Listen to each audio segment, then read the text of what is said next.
आखिरकार फौजिया बेगम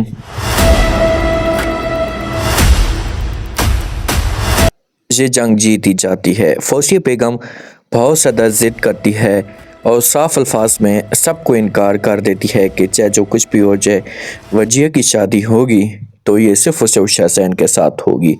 इसे अपने हस्बैंड के ऊपर इतना ज़्यादा जो प्रेशर डालती है, अपने हस्बैंड को दबाने की कोशिश करती है, तो आगे से हस्बैंड कहता है कि ठीक है, मुझे किसी किस्म का कोई भी इतराज़ नहीं है, आप बात करें। अगर वजिया जो है ना ये शादी करना चाहती है तो मुझे कोई इतराज़ नहीं होगा, मैं किसी किस्म की कोई भी बात नहीं करूँगा, लेकिन वजिया की रजामंदी हर सूरत में होगी।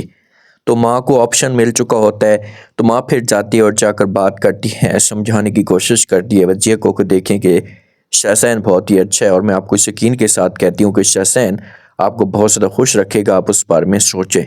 तो वजिया जो होती है उसे अपनी माँ को कहती है कि ठीक है माँ, आप चाहती हैं जहाँ पर मेरी शादी करवाना चाहती हैं करवा सकती हैं, मैं शादी करने के लिए तैयार हूँ। यही खबर जो वो शाहज़ैन की माँ को दी जाती है, शाहज़ैन को दी जाती है। शाहज़ैन बहुत ज़्यादा खुश होता है, चेहरे के ऊपर मुस्कुराहट होती है। तो जब माँ आकर देखती है शाहज़ैन को, तो उससे कहती है कि आज पहली दफ़ा मैंने आपको देखा है कि आप इतने ज़्यादा खुश लग रहे हैं। इसी बात शाहज़ैन सुनता है तो शाहज़ैन अपनी माँ को यहाँ पर जवाब देगा, माँ को बोलेगा कि माँ जी, इतनी बड़ी बात जो हो चुकी है, मेरा ख्वाब मेरा सपना पूरा होने वाला है, तो लाज़मी तौर पर मैं खुशी होऊँगा ना, नाराज़ तो नहीं हो सकता। तो माँ जो होगी ना, ये अब शाहज़ैन के इरादों से भी जानती है, अच्छे तरीके से वाकिफ़ भी है कि शाहज़ैन की सोच क्या है। शाहज़ैन ज़िद लेकर बैठा हुआ है, ना ये मोहब्बत करता है और ना ये आगे जाकर वजिया को खुश रख पाएगा, तो और भी ज़्यादा वजिया की ज़िंदगी में तूफ़ान खड़े करेगा। लेकिन अब मजबूरी बन चुकी है और शाहज़ैन वजिया से सिर्फ और सिर्फ बदला लेना चाहता है। अब एक घर के अंदर एक फंक्शन और खुशी की लहर चल रही होती है। फौजिया बहुत ज़्यादा खुश होती है, चेहरे के ऊपर मुस्कुराहट होती है और वजिया को भी जो वो सजाया जाता है।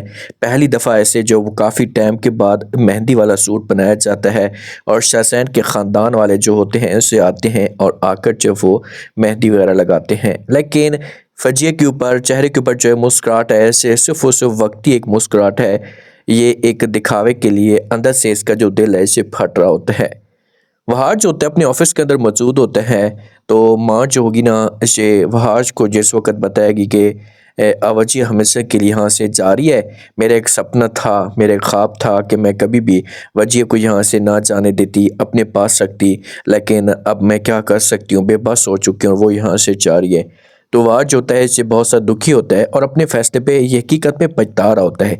इसे एहसास होता है कि यार मुझे ऐसा नहीं करना चाहिए था, अगर मैं ऐसा ना करता तो कभी भी वजिया जो मुझे छोड़ कर ना जाती। लेकिन अब देर इतनी ज़्यादा हो चुकी है, कुछ हालात से जो बाहर जा चुके होते हैं। अगर वहाज को इस बात का एहसास हुआ तो शाहज़ैन जो होगा ये वजिया को हर सूरत में तलाक देगा, तो फिर वहाज के पास ऑप्शन आ सकता है कि जो वो तलाक ज़रूर जो वो शादी करेगा। माँ जो होगी ना जब इस की सिचुएशन बताएगी तो माँ की आंखों के अंदर आंसू होंगे और वह जो होगा बार बार अपनी माँ को कॉल करने की कोशिश भी करेगा, लेकिन जो माँ होगी ये कॉल तक रिसीव नहीं करेगी क्योंकि माँ तो वह से बहुत नाराज़ होती है। अनुषा जब अपनी माँ को मिलने के लिए आती है ना, तो आगे से माँ जो होती है इससे बात करती है, इसे अनुषा को सब कुछ बता देती है कि भाई वजिया की शादी हो रही है। तो आगे से अनुषा अपनी माँ के साथ बात करती है, माँ को कहती है कि माँ जी, मुझे क्यों ऐसा लगता है कि वह जो है ना आज भी अपने फैसले पे बहुत ज़्यादा पछता है, ऐसे वजिया के साथ मोहब्बत करता था और इसे अपनी गलती का एहसास हो रहा है कि इसने बहुत गलत किया, इसे ऐसा नहीं करना चाहिए था। माँ कहती कि हाँ बेटा वो सब कुछ ठीक है, लेकिन अब पता चला कि मोहब्बत जो होती है जब दूर होती है या बिछड़ती है तो बहुत सा तकलीफ देह होती है। आज जो है वो इन दोनों के साथ जो ऐसा हो रहा है, दोनों कितने खुश थे और दोनों के बीच में कितनी मोहब्बत थी, और आज देखें कि ये जो मोहब्बत है कैसे हमेशा के लिए जो टूट चुकी है, सब कुछ बर्बाद हो चुका है। बस मुझे दुख इस बात का है। तो अनुषा जो है ना ये अपनी माँ के साथ बात कर सकती है, माँ को कह सकती है कि माँ जी मुझे जो वो शक हो रहा है जो वो शाहज़ैन के ऊपर, मुझे ऐसा लग रहा है कि शाहज़ैन मोहब्बत नहीं करता, ये सिर्फ और सिर्फ जो वो अपना बदला लेना चाहता है, शायद इसके पीछे कोई ना कोई साजिश हो सकती है। तो माँ जो होगी अनुषा को बोलेगी कि बस छोड़ें इस बात को, जो होगा वो देखा जाएगा, हम जब बीच में किसी किस्म की कोई भी टांग अड़ाने की कोशिश नहीं करते। अगर हम बीच में है तो कल को जब हमारे ऊपर ये बात आ जाएगी और एक नया तूफान खड़ा हो जाएगा। तो इसी वजह से मैं आपसे रिक्वेस्ट करना चाहती हूँ, इल्तिजा करना चाहती हूँ कि आप हमेशा के लिए इस बात को जो अपने दिमाग से निकाल ही दें तो अच्छा होगा। तो अनुषा जोगी से अपनी माँ को बोलेगी कि माँ जी मैं तो कोई बात नहीं करना चाहती, बस मुझे जो वो इस बात का खौफ था, तो इसी वजह से मैंने जो आपके साथ ये बात शेयर की है। बहुत ज़्यादा फौजिया खुश होगी, चेहरे के ऊपर इसके जो वो ऐसी इतनी ज़्यादा मुस्कुराहट होगी, लेकिन जो वजीर का वालिद होगा इसे एक दफ़ा ज़रूर आएगा, आकर बात करेगा इसके साथ, इसे धमकी भी देगा, इसे वार्निंग भी देगा। नूशी जब घर के अंदर जाएगी ना तो नूशी परेशान होगी और अरशद जब इसे परेशान देखेगा तो इससे पूछेगा, इससे बोलेगा क्या हुआ नूशी, आप इतनी परेशान इतनी उदास क्यों लग रही है। तो आगे से नूशी जो कि खुलकर बोलेगी कि देखिए मुझे टेंशन हो रही है, मुझे जो है वो फ़िक्र हो रही है कि भाई जो वजिया और वहाज के साथ हुए इससे बहुत गलत हुआ है और वजिया की ज़िंदगी आगे जो बर्बाद ना हो जाए। तो अरशद जब ये बात सुनेगा तो नूशी को बोलेगा कि देखिए कि मुझे भी इस बात का एहसास है, मैं भी इस बात को अच्छे तरीके से समझता हूँ, लेकिन मैं आपको यही कहूँगा कि आप जो है वो बीच में ना आए और ना ही किसी किस्म का कोई रोल अदा करने की कोशिश करें। अब वजिया की माँ का ये फैसला है तो वो खुद ही जानेगी और खुद ही भुगतेगी। अगर वो खुशी के साथ ये सब कुछ करवा रही है ना तो हमें बीच में बात नहीं करनी चाहिए। आगे जो होगा वो देखा जाएगा।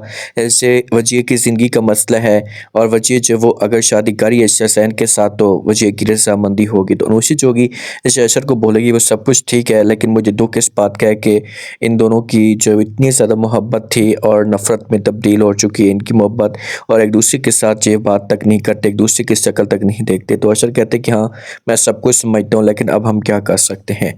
फौजी के पास आएगा, आकर बात करेगा जो वजिया का वालिद है। इससे ऐसा समझो कि एक धमकी भी देगा, इससे बोलेगा कि देखें फौजिया, तुम जो कुछ भी करवा रही हो ये तुम अपनी रजामंदी से करवा रही हो। एक बात कान खोलकर सुन लेना, अगर किसी किस्म की कोई भी टेंशन आई, किसी किस्म की कोई भी परेशानी वजिया को आई, वजिया की ज़िंदगी में कोई भी ऐसी प्रॉब्लम आई ना तो आपके लिए अच्छा नहीं होगा। ये बातें फौजिया सुनेंगे तो ये जवाब देगी वजिया के वालिद को, इससे बोलेगी कि क्या वजिया की ज़िंदगी में पहले कोई खुशियाँ थी? वजिया की ज़िंदगी क्या बर्बाद नहीं हुई थी? बर्बाद हो चुकी थी। आपके भतीजे ने उसकी ज़िंदगी को बर्बाद करके रख दिया। अब मैं उसके लिए इतनी ज़्यादा मुश्किलात देख रही हूँ और बड़ी मुश्किल से मैंने ये फ़ैसला किया है और आपको ये लग रहा है कि मैं ये गलत कर रही हूँ। देखें कि ऐसी कोई बात नहीं है। लेकिन आगे से जो वजिया का वालिद होगा इसे जवाब देगा, वो बोलेगा वो सब कुछ ठीक है, लेकिन मुझे इस बात की फ़िक्र आ रही है, मुझे टेंशन आ रही है कि कहीं वजिया के साथ आगे जाकर नाइंसाफ़ी हो। वहाज और शहसैन में बहुत ज़्यादा डिफरेंट था, मोहब्बत करता था और एक शक की बुनियाद पे उन दोनों के बीच में तलाक हुई है। कुछ गलतियां वजिया की भी थी जिसकी वजह से मामला हुआ है, वरना कभी भी वहाज ऐसा कदम ना उठाता। जो वजिया होगी वजिया बड़ी अम्मा के पास भी आएगी, आकर बात करेगी, इससे बोलेगी कि हो सके तो आप लोग मुझे माफ़ कर देना, मैंने कभी भी ऐसा नहीं सोचा था कि मैं आप लोगों से दूर जाऊंगी, लेकिन अब मेरे पास कोई और ऑप्शन नहीं बचा था। तो बड़ी अम्मा जब ये बात सुनेगी तो ये भी बहुत दुखी हो जाएगी और ये वजिया को बोलेगी कि बस मैं आपसे नाराज़ नहीं हूँ और मैं ही आपको ये कहूँगी कि आप भी मुझे माफ़ कर देना और मेरे बेटे को भी, कि मेरे बेटे ने बहुत बड़ी गलती की जिसकी वजह से मैं तुम्हें अपनी आंखों के सामने किसी और को बनते हुए देख रही हूँ। मैं तो हमेशा आपको अपनी बहू बनाकर रखना चाहती थी, लेकिन ऐसा जो वो कभी कभी भी अब नहीं होगा। अब देखें कि शहसैन क्या करेगा। क्या शहसैन जो है वो इस वजिया को खुश रखेगा या वजिया की ज़िंदगी में जो वो तूफ़ान खड़े करेगा, इसे आप लोगों ने कमेंट सेक्शन में बताना है।